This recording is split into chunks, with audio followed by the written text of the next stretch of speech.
Tyler, do I need to give a shout out to likes and subscribes and things like that? And you said 800 hours of watch time. Thank you very much for that. Appreciate it. Please like and subscribe. It's my honor and pleasure and privilege, I suppose, to have Jovan van Vuuren. I said Johan, didn't I? Let's do that again, shall we? Let's do my it again. word. Why did I say Johan? That's my dad's name, man. Is your dad's name Johan? Yeah. But you're Jovan. Yeah, it's more French. Yeah. But let's say it in the South African accent. Jovan, thanks for your time. But firstly, congratulations on your award, Gauteng Sportsman of the Year.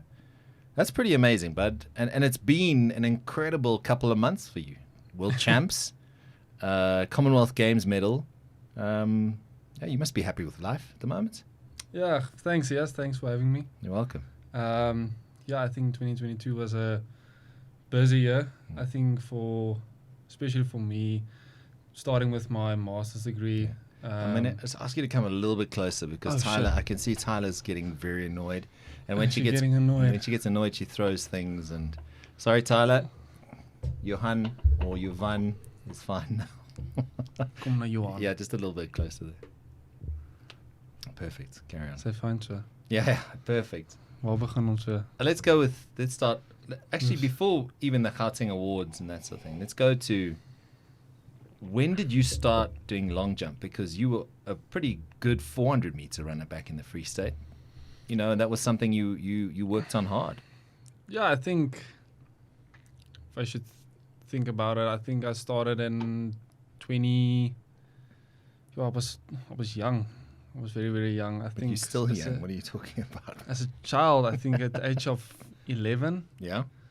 Doing it as a young child, doing his winter sports and doing his summer sports and sprints and stuff, and then did high jump as well. And then I started focusing more on long jump and 400 from the age of 14, 15. And then I got injured, stopped with the high jump and stuff. And still focus more on the long jump. My love was always long jump. But the thing is, I could only train once a week, only Wednesday evenings. So it was more of a technique session. Okay. And that continued. Joined the group at Koffsie's, Tani Ans. Yeah, she's legendary coach. Yeah. Wade van Niekerk's ex-coach. Joined her in 2013. It was a huge opportunity for me to join such an elite group at that time. I was doing 400s and still doing long jump once a week still. And then things started progressing, started jumping 7.7s, 7.8s in 2017, and then... And that's one technical session a week, yeah? Yeah, that's what people don't realize is I was more focusing on 400, but the thing is I accepted my circumstances and my opportunities that was given for me. The cards I had in my hand, and it's like a poker game. You need to make the best out of it. So, I used every opportunity I had and jumped 7.80 in 2017. I was 21 when I was the first time I competed at senior national championships. And came fourth. I will never forget it. Luvo jumped just before me, and it was his first jump, and it was in Potchefstroom, and it was like the huge fill-up Potch thing, and he started sucking up the crowd and stuff, and I was like, okay, I know this guy's serious because he's an Olympic medalist. Yeah. And I jumped against him in the beginning of 2017 at one of the Grand Prix in Bloemfontein, and I think he jumped like an 8.48 season opener. So I was quite nervous, intimidated by him, and but still I was 21, didn't give a shit about anything. So I was like, okay, cool, let's see what this guy is doing, what he's about to do, and I took off 8.65, and the crowd went wild. The crowd went fucking wild. And I was like, okay, you're next. Good luck. No pressure. This small white boy from the Free State psyching up the people. And you can see the people's like, okay, listen, man, this guy jumped 8.65. So what are you going to do now? Yeah. And I think my mark for senior national champs in 2017 was a 7.64. So I was exactly a meter below his SA record. So I was like, listen, man, this is what long jump is. You witnessed it in person. So you've got a lot of work to do. I think Rushville jumped 8.49 as well. Huge PB. So, and I think Zark jumped in 8.01, 8.03, and then I came fourth. So I think this year's national championships is going to be big because it's in Potch again. And I think, it's going to be big. That must have been some, like, because Luvo was on a high after 2016, his story was all over the world. It wasn't just here in South Africa. And, having brought back the medal and everything that he had come through, when you looked at him lining up on top of his mark, were you like, damn, this is an Olympian. This is Olympic silver medalist, like, not that you didn't belong there, but it must have been very intimidating. And like you say, the crowd's going wild. Potch, they love the athletics out in Potch.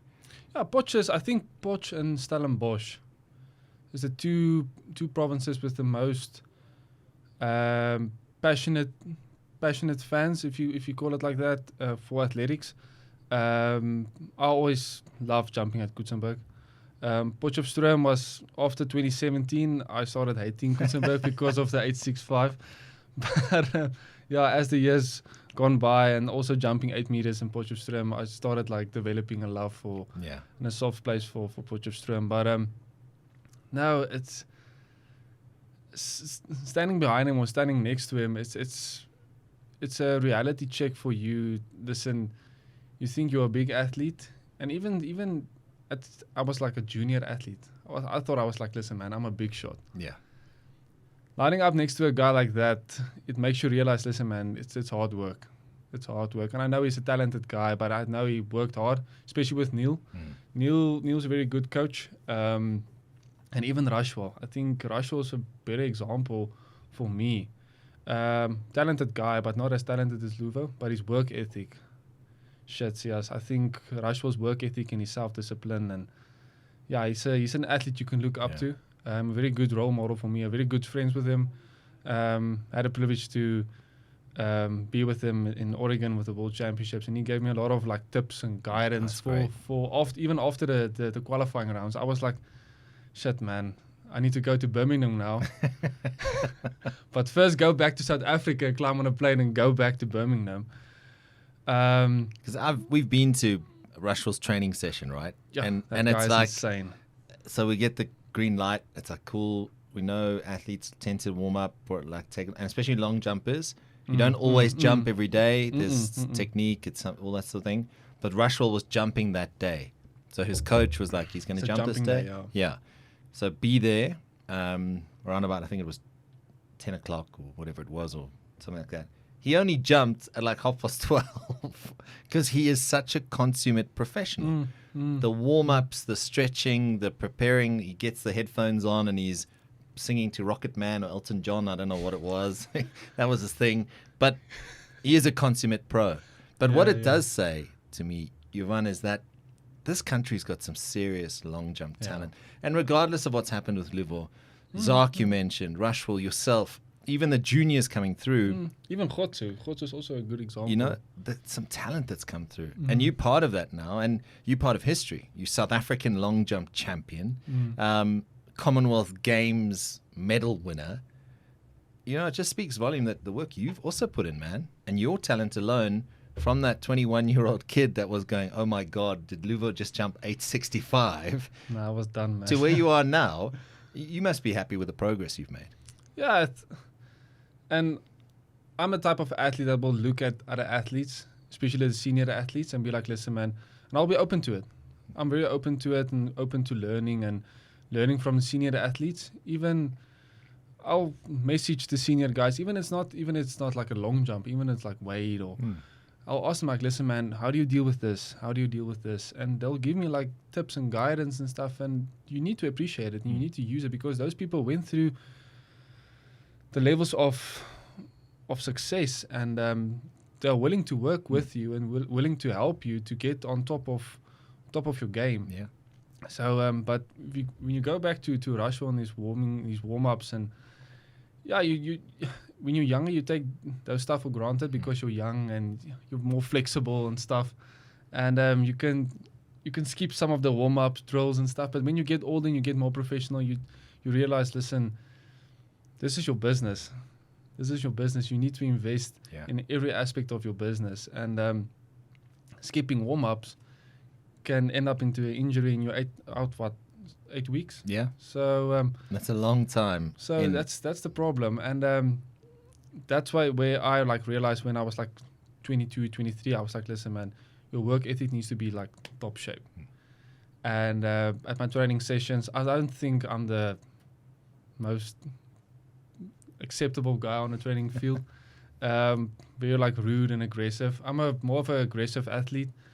Love to train with my emotions and stuff, and but that drives you though. That fires you. Yeah. So I think you learn and you adapt and you learn about yourself and you change. And back in 2018, I was like 22 years old.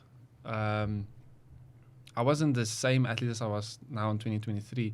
Mentally, physically, kicked up 9 kgs. Back at Kovsies, I was like 71, 72 kgs. Now I'm like 81, 80, 79. So it shows you how your whole body changes, your whole dynamic of your training structure and everything, your coaches and your way you look at things. But it's more focused. More training sessions are more individual.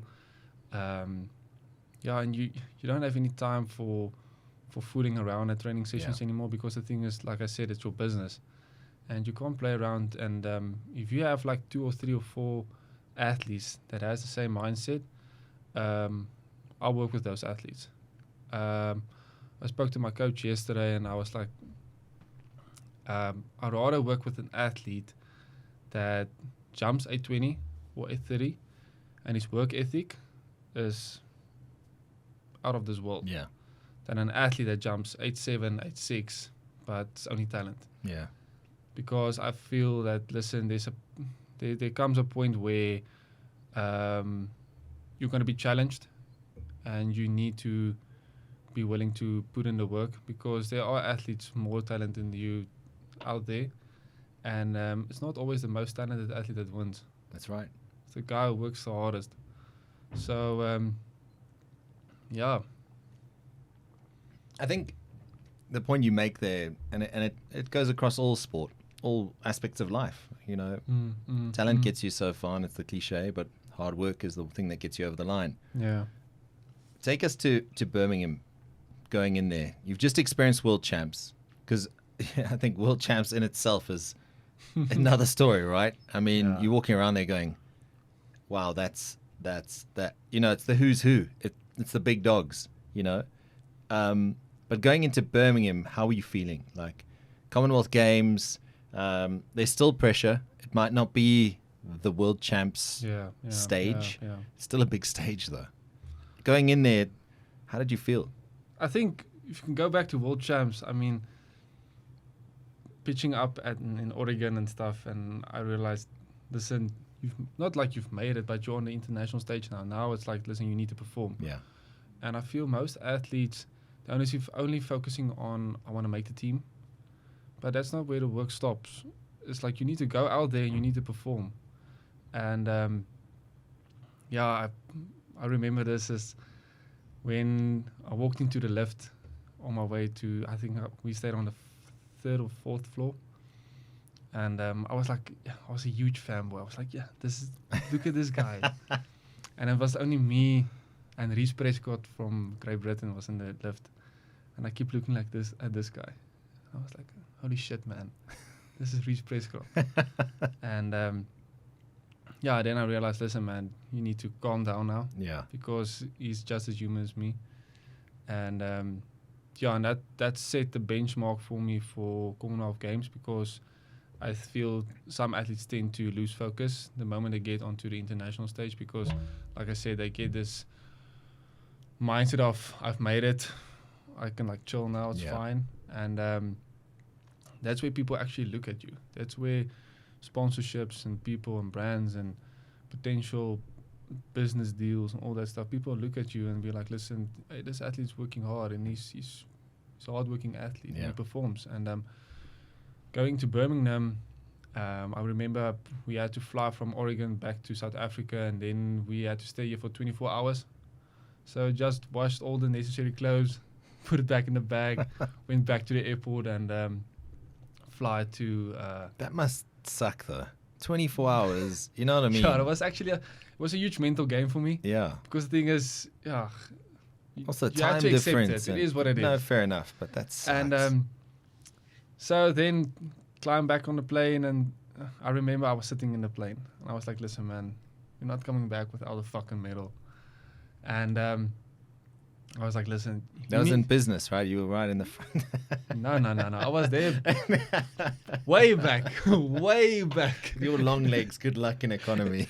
I didn't even see the emergency exit. Sorry, I interrupted. You were saying that. No. But so then I was sitting there, and I was like, listen, man, you need to like get yourself into a good space and need to prepare for Commonwealth Games. And it started on the plane for me. And so got there. I think we landed in Netherlands. Got like, I think, a 4 or 5 hour layover, and then we went to Birmingham. I can't remember. And man, I was tired. When I see a plane seat, I immediately get tired. I was like, down, gone. And every time I woke up, somebody tied me up. I never tied up myself. Wow. I just tied up myself. Hopefully a teammate. Somebody did. No, everybody's sitting there at the back, and I sit here in the middle or somewhere. Wow. Get into Birmingham, and I was like, okay, you're more or less in the same situation as World Championships. You got 3 or 2 days before the heats. And the qualifying rounds are way more easier than the World Championships. And but still, don't take it for granted, because it's long jumps, a very technical event where you can get 3 no jumps and you're done. You're out. You can be the best athlete on the field, but 3 no jumps, you're done. Go sit in the nosebleeds, man, and go wait clap for your hands for me. flight back home. And so got there, and immediately I went to the track and I warmed up. I phoned my coach. I phoned my conditioning coach, Neil Duplessis. And I was like, listen, what's the game plan? What do you want me to do? He was like, listen, coach was like, listen, go to the track, do your warm-up, and not anything big, just to activate and get the flight out of your legs. And phoned my conditioning coach, and he was like, listen, I'll send you the program, and you go to this mobile gymnasium they set up there in the village. And and I went through my routine and my program and stuff, and I went to the physio, and I was like, listen, after my first warm-up session, my Achilles is a bit stiff, my neck, my back. So I tend to focus more on those type of stuff after, like, especially heats and warm-ups and stuff. So after that, got there, went through the drills and stuff, and luckily Khotsu was there.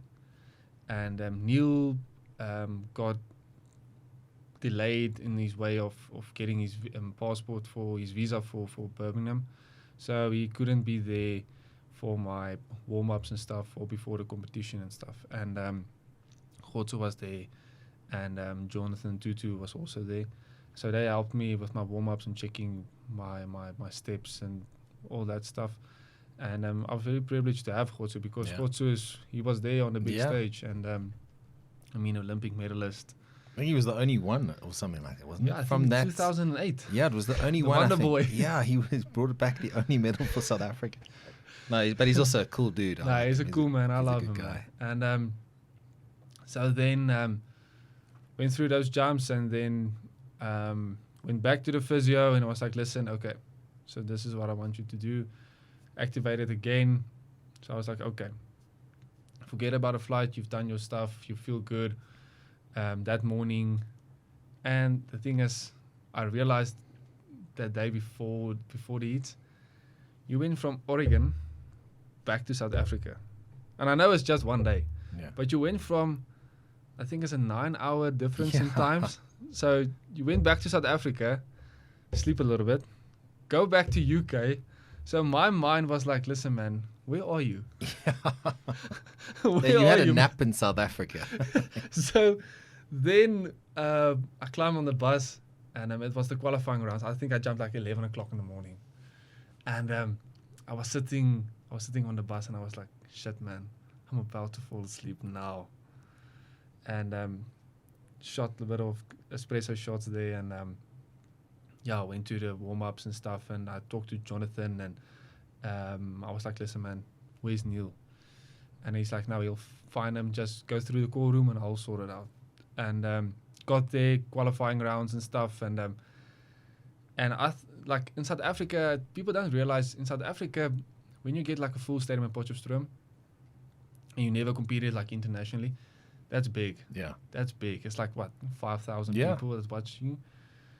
Then you get to Birmingham, even Oregon, but Birmingham for me was special because of the medal and stuff. But walking out of in the heat, like usually in South Africa with the heat qualifying rounds and stuff, like your mom and your dad and your girlfriend and your coach and stuff, and maybe like There's a woman with a dog walking along there.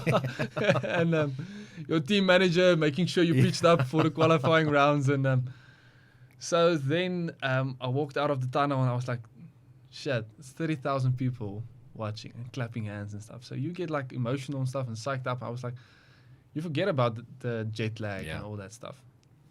Went through, and I was like nervous because I can't see Neil. Where's Neil? And I saw Khotsu, and I saw Jonathan, and I saw this small guy. I was like, oh, there's Neil. And I was like, okay, I've got home with me, and qualifying round went well. I think it's the first jump. That was first jump, 784, 782, something like that.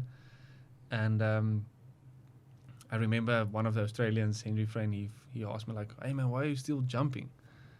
And I told myself, listen, you're going to jump whether you qualified on the first round or on the third round, but you're going to jump 3 jumps, because the thing is, of the delay of the flights and all the jet lag stuff, I need to wake up my body, get used to this vibe, because I don't want to jump for 10 minutes and absorb this crowd and stuff and be like, okay, I don't know what to expect on Saturday evening. So I kept on jumping. Even if it's no jumps, it's fine. I just want to loosen up my body, get myself into this mindset of, listen, this is how it feels. Yeah. And it went well. I think I came third out of the qualifying rounds. And so then, so when was it? Friday? It was an off day. So I jumped on Thursday. It's an off day, and then it's Saturday. And so then Saturday pitched up, and I think I jumped like 9 o'clock in the evening. What do you do up until then? I mean, it's like, you damn, keep guy. yourself You know what busy. I'm saying? Like, You keep yourself have you busy. got the PlayStation out or the Xbox, or what are you doing? I'm Are not you that privileged. listening to this podcast? I'm not Wade or Rushville Fair. taking my PlayStations. But what do you do wherever I out of go, interest? I mean, you'll have to go and have breakfast, so whatever you know. Because 9 o'clock at night, I'm going to bed. I'm crawling up with a cup of tea and watching my show. Thing. Some athletes tend to make the mistake of, okay, now it's final. Now I need to overdo everything. Focus more, eat even more, like better food. Just do what you're supposed to do. Do what you do every day. Yeah.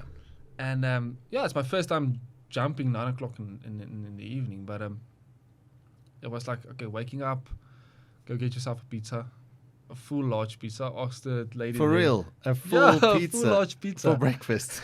I remember I sent Carl Blignout the picture. I was like, hey man, you need to go to the pizza staliki. You need to go now. And Carl's a beaut also, by the way. I need to get him on here. Yeah, please. And so then I asked the lady, like, listen, even put me some, what's that, Carolina Reaper, what's that chili sauce? Oh, yeah. I was like, put me some of that on. So took it back home, and it was quite hot. So sitting there eating my pizza and stuff, and playing online games on my phone. So I don't have the privilege of taking my PlayStation, but I've got an extra iPhone, so that's my gaming phone. I got you. So I usually text my friends who plays games with me online. I was like, listen man, go online, I'm gonna play games. Okay. And then we just talk nonsense and stuff and stay present. That's Yeah. the thing. That's the most important thing for me is just stay present. Yeah. I don't talk much in terms of on social media.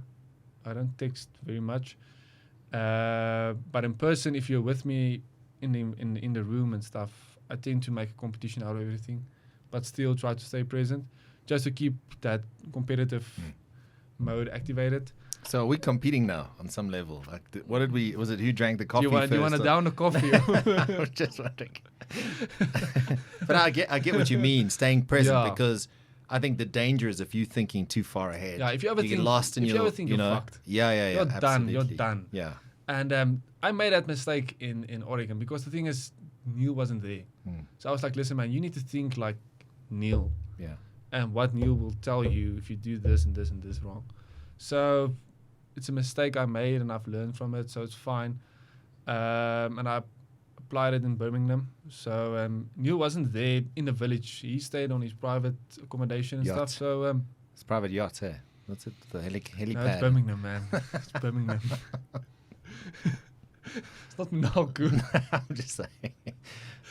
You made it sound like he's like this fancy, staying in his own, But anyway, carry on. Sorry, you were saying. Pitched up as if he's like royalty. I was like, even waving at me like, hey man, how are you? The I was Queen's like, way. Hey coach, where were you, man? I was stressing.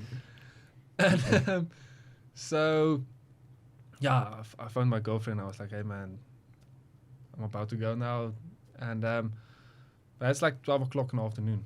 So I was like, hey, I'm just going to say cheers now. I'm done. I'm going to do my own thing. And that's like 9 hours before the event. But still, the thing is, I tried to stay present. And I knew it was like a nervous moment for my family and my friends because everybody's watching. And I don't want everybody to send me a message like, listen, I'm rooting for you and I hope you do your best. And I don't want that stuff. So still playing games and stuff and lying on my bed and went through my routine and went geared up and stuff. And that's where it kicked in. I was like, okay, you're going to the final now. You need to prep. And I went to the a coffee spot where you can get like cappuccinos and espressos and all that stuff. And went back to my room and I was like, okay, cool. Put it there on the table and I was like, okay, do your thing before you leave and say a little prayer. And I went and I got to the bus and I was like, something's missing. Something's missing. And I'm climbing to the bus and I was like, went to the warm-up track and did my warm-up and stuff and went to the call room and went on the track and did my steps and everything. And he was like, listen, man, you need to wake the fuck up now. I was like, what do you mean, man? I was like, what do you mean? He's like, did you take your coffee or your espresso shots or anything? I was like, no, why? Yes, why? And that's why I realized, like, listen, you didn't even drink like any espresso or caffeine or anything. I was like, okay, coach, I need it now. Yeah. So luckily in my bag, I've got like my PVM sachets, like the octane stuff, and it's got caffeine in. And I like chucked 3 of them. I was like, I'm fine now. So luckily I jumped like, I think 13th or 14th. So is it tough waiting or is it better to go first? Especially like that. I know you didn't really have a say. for me or my opponent? No, well, I suppose it's better to wait and see what people have done. I tend to prefer like going first. Oh, okay. I like going first It's because like runs I on like the scoreboard sort of thing, scoreboard pressure. Yeah, not just that. I like to put pressure on myself. Okay. So listen, some of the athletes capitalize on your jump, and that's what happened with the Bahama guy. Yeah. So I jumped 796, I think, the first round, and I was like, hey, cool, man, I'm in. Like 30 seconds of fame. Goofy jumps, 798. I was like, no, you're fucking kidding me. So I was second. I was like, okay, cool, it's silver, it's fine, silverware, I can do with it. And so the third round, I was like, okay. No, that was the first round. Second round, 806. I was like, okay, cool. And he's a very cool dude. Laquan is his name. And he jumped 808. And I walked to him. I was like, listen, man, what the fuck's your problem, man? He was like, nah, man, I'm using your energy. I was like, okay, it's a good thing. It's a good thing. It's not like he's being rude or anything, but Yeah. he's hyping himself up Yeah, because exactly. of your jumps. And that's the first time I ever like saw it in real life, like a guy using your energy to jump big. And but he's a very cool dude. And fourth jump, third jump was a no jump, and the fourth jump. Before I went, I was like, I could feel something. It's like something's not like very good, and I think Neil saw like, listen, something's wrong. Went through the run up and I took off. When I landed, when I took off, I could feel on the plank. I was like, shit, man, my hamstring, and I knew it. And but I wasn't going to show my opponent that I was injured, because the thing is, now my opponent might think, listen, he's injured, so he's not going to jump big anymore. Yeah. Because he's injured, so now I can go. So you put that athlete in the sense of comfort zone. Yeah, sure. So then I was like, listen, I'm just going to keep quiet. And I told Neil and Khotsu came, and I was like, hey guys, listen, we've got a situation, yeah. And the coach was like, listen, are you able to jump? And I was like, listen, man, this is the biggest stage of my life. I'm going to fucking jump. Yeah. It's not like a AGN league where you jump like 3 jumps and coach, I'm done. Yeah. This is Birmingham, and it's Commonwealth Games, my first Commonwealth Games. And I jumped and I just enjoyed it. And the last round, they rotated the athletes again from 8th place till first place. So then the guy who was 4th jumped before me, and he jumped, and it was a no jump. And when I stood on the run up, I was like, shit, man, I just medaled. Yeah. And you look there in the crowd, like you see like a sea of green. It's like all the management people are like going mad. And you know, they saw like alcohol in the stands. There was a guy walking with like a backpack with selling alcohol and stuff. So the people were like really like psyched and stuff. And I saw Neil, and Neil was just smiling and stuff. And so then I realized, listen, this is your last attempt, so just enjoyed it. And jumped, finished it, and I was like, listen, man, just enjoy this moment and carry on. That was it. And Yeah, I mean, it. what I mean by that is, that was it. That was it. You know what I mean? That was Commonwealth done. You know what I mean? You still had to get in the podium and get the medals. Oh yeah, I used my victory lap. Yeah. I promised. Go. Neil was like, listen, come here. I was like, no, man, I'm gonna do my victory lap. Screw you guys. I'm gonna do my even victory with lap. a busted hamstring. No, I'm gonna do that. So did you even then we feel went it? for scans. Or? We went for scans and stuff, and it wasn't that severe. But it was still at that moment. You think of the worst case scenario, but you still accept it, and you be like, listen, you need to push through this. Luckily, long jump is different than sprints, because with sprints, when you get injured in the heats or the semis, you're done. Yeah. And with long jump, you've got like 6 attempts. So you might set out, let's say, round 1 and 2, and you can jump round 3, and let's hope you go through. And then you can fix it a little bit and stuff. And but I mean, it's 6 attempts. Yeah. So everything can change like in 30 seconds. Let me tell you that. In 30 seconds, I witnessed it in real life. So you can jump 806, and then in 30 seconds, a guy jumps 808. I was like, no, man. This is ridiculous. And then obviously after Commonwealth Games, like that sort of feeling that you've accomplished something, that must be pretty amazing. Like you don't mind then in that little cramped seat on the way back to South Africa, because you've got this nice shiny medal around your neck. No, I made sure my flight back home, one of the long distance guys from UJ, Ryan, King Ryan, and he always sits with shades. No matter where he is, he always sits with shades, like sunglasses. Even in the dark room, he'll sit with sunglasses. And we flew back to South Africa, and he sat behind me, and I was like, every time I look back, it's Ryan sitting there with his shades. And I was like, listen, I'm not going to sit here, man. This is stupid. I'm going to enjoy it. And I called the flight attendants, and they were all male, luckily. And so they were like, listen, come to the back, and you guys can chill there at the back. So I was sitting there at the back the whole time. Because I wasn't going to sit in that cramped seat. And But I was excited to get back home. But yeah, I was happy to see my friends, my family, get some quality time with my close friends. But especially with the 2022 season, with like jumping, I think 6-7 local competitions, I was quite exhausted after the whole season. So I even told my agent, listen, I'm gonna go home. I'm done. Even with this hamstring, because I was concerned about this Yeah. thing. So And home's Bloem still?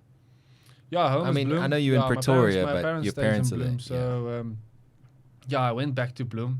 Enjoyed my time there. The bustling metropolis of Bloem. But yeah, no, Bloem was lekker.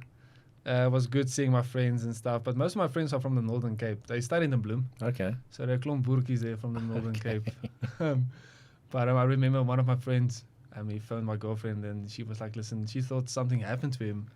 And he was crying because of the medal. And she was like, listen, Anku, I'll call you back later, man. I can't hear anything. Shame, man. But no, That's it was amazing. nice. It was nice. And I think I enjoy the moment because you never know when it's going to happen again. Yeah. Because I feel some athletes think when they achieve this, it's going to happen again. And that's where you make your first mistake. And you need to go back to the same mindset and the same way you viewed that season in terms of you need to work hard irrespective of what you achieved. And now with the 2023 season, that's my focus. Like, listen, Commonwealth Games, World Champs, Africans, Nationals, all that stuff is in the past now. Now it's 2023. It's going to be a new national champion. Yeah. It's a new world champion. So what's in the past is in the past. Nobody will be like, listen, you came 8th at national championships, but you were a Commonwealth Games medalist. People don't talk like that. Yeah. And so I made a point of it, like, listen, put it behind you. Enjoyed it. You enjoyed it, but you need to get down from cloud 9 and start working again.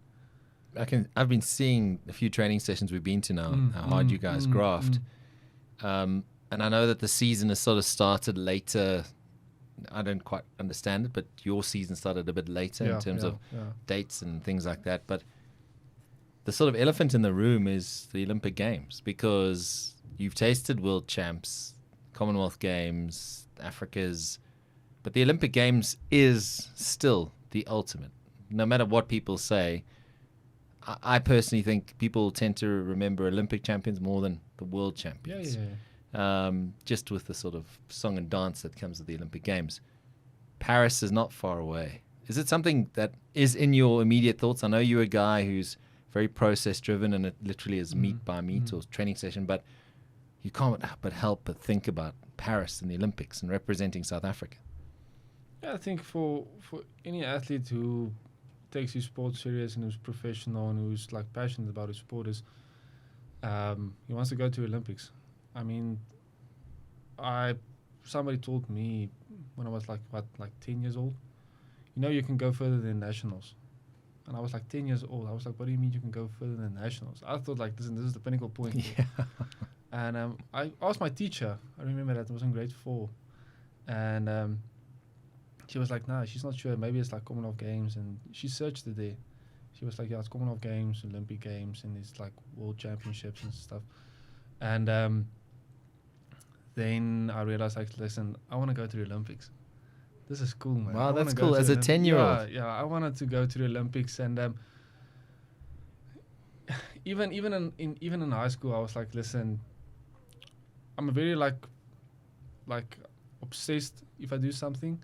So I realized, like, listen, I want to be an Olympian.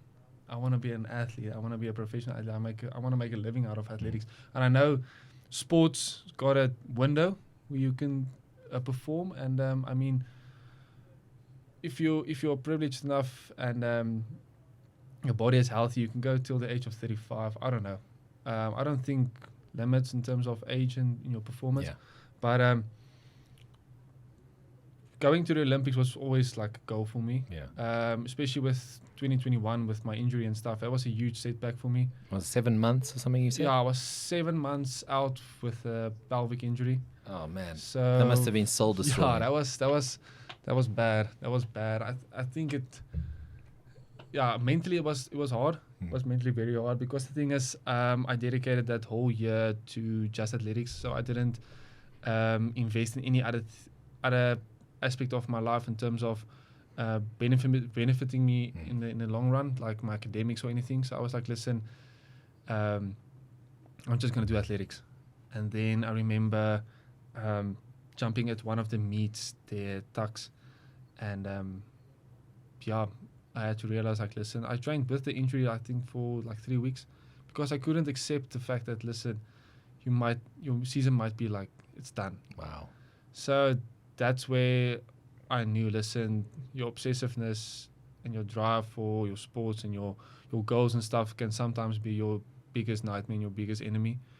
But yeah, there's two people I hate the most. Myself when I get injured, and a doctor who tells me, listen, you're out for 7 months. Oh, gee.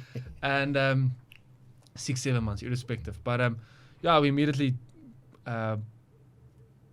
went to rehab and started working on the problem. And I think 5th of December 2021 was the first time I ever stepped on the track and started the training session. And then 16 March, I think it was 16 March, 16 or 11 March. I'm not sure. That was 11 March. That Wednesday evening, like 3 days before the event, my coach calls me. He's like, listen, man, your provincial federation, they want you to jump. You need to jump because then you can't jump national championships. I was like, what the fuck, coach? You're phoning me like 9:30 in the afternoon, in the evening. What the hell, man? Yeah. He was like, listen, you can just chill, it's fine. I was like, nah, Neil, you know me, man. Here we go. And first jump, I think was like a 7.96. And the second jump, I remember it was like a small kid standing in front of me. And I like putting pressure on myself. I love it. And I can see this kid like looking at me and looking what I'm doing and stuff. And I think that's where some of the athletes, apart from what I'm telling you now, it's like some of the athletes, they forget, like, listen, there's actually small kids that's looking up to you and be like, listen, oh, that's what he's doing. That's what he's doing. And then I was like, I was arrogant. And I told us, like, watch this. I'm going to jump 8 meters now. And I was like, okay, it's cool. And I jumped, and I jumped 8.16. PB. And, personal best. And it's just... That's when you knew you were back. Yeah, you were back. And it's, some people might think, like, listen, you're injured and you're in rehab for like 6-7 months. Your next season is going to be like horrible. It's going to be a struggle and everything. And I made like a point, like, listen, I'm going to go against the mainstream of what people think, and just go for it. Just go for it. And came out stronger and stuff. And jumped 8.16. With, like, I think we prepped for that, for jumping competitions. I think we prepped like for 3 weeks. So it's not like we were like got like muscle memory in terms of with the run-ups and stuff. Like, Neil had to like gather all the stuff quickly and sharpen up and be like, listen, we need to go now. So then 4 days after that, it was Grand Prix in Bloemfontein. So, but yet again, I don't tell people before me, it's like, listen, I just came from a flight. It's not going to help, man. No. So when you pitch up at a competition, I feel like, listen, if you pitch up, you're 100%. Don't come to a competition and come in with the mindset like, listen, I'm here, but I'm 90%. If you pitch up, you're 100%. If you're 90%, don't pitch up. Yeah. Because the thing is, at the end of the day, at your results, there's not going to stand like, listen, yes, Jovan was 70%. Just take that in consideration. Brackets, he was tired. Yes. No. And especially with the no jumps as well. Because you get athletes that jump big jumps. Yeah. And it's no jumps. I'm like, listen, man, it's a no jump. So shut up. Put it behind you. Done. So please, man. Yeah. So, yeah. No, I think it's a remarkable comeback. I think you're an inspirational human. The short time that I got to know you, I think you're a super cool dude. But before we wrap up, and I mean, geez, it's flown past. Your education, your academics that you're doing a master's in what exactly? And how far do you want to take this? Because you said about a window, let's say, touch wood, it's 35 years old, and you hang up your spikes and you've got your Olympic medals and yaka. There's the next chapter. And it's important for athletes to realize that they need to be investing in their next chapter, in their current chapter in a way, of some shape or form, right? Yeah, I had the privilege of meeting Jovan van Vuuren in 2017, just before I came to Tux. It was the end of 2017. I think it was like in November. And he told me, like, listen, you need to focus on what's next. And that's where some athletes, that's a big question some athletes face at the end of their career. If you make a living out of sports and you invest it and you invest your money and your financials in a way that's going to benefit you in the long run and after your athletics career, fine by me. But there's some athletes that got the privilege of go and study, getting bursaries and educate themselves, because some of these athletes might be the first in their family to go to university and educate themselves and make a difference in their family. And that's when LJ told me, listen, you need to invest in yourself for the big question of the athletics. And so that's why I decided, listen, go do your honors, go do your masters. So I'm doing my masters now in education, and I'm focusing on the relationship between coach and athlete. And I feel like for a coach, for an athlete, you get to a stage, especially like the Olympic Games and World Championships and that stuff, is where the relationship between the athlete and the coach, irrespective, it can be your conditioning coach, it can be your coach, that's where the small things makes a huge difference. Where he understands you when you got a tough day, and he'll be like, listen, okay, mentally you're like 70%, but physically you're fine. So I need to accommodate that and adapt my program according to the athlete. And that's where I feel athletes and coaches and the relationship athletes and coaches, it's huge. It's huge because you might think, like, listen, some of the athletes and the coaches, you might think, oh, the athlete's talented.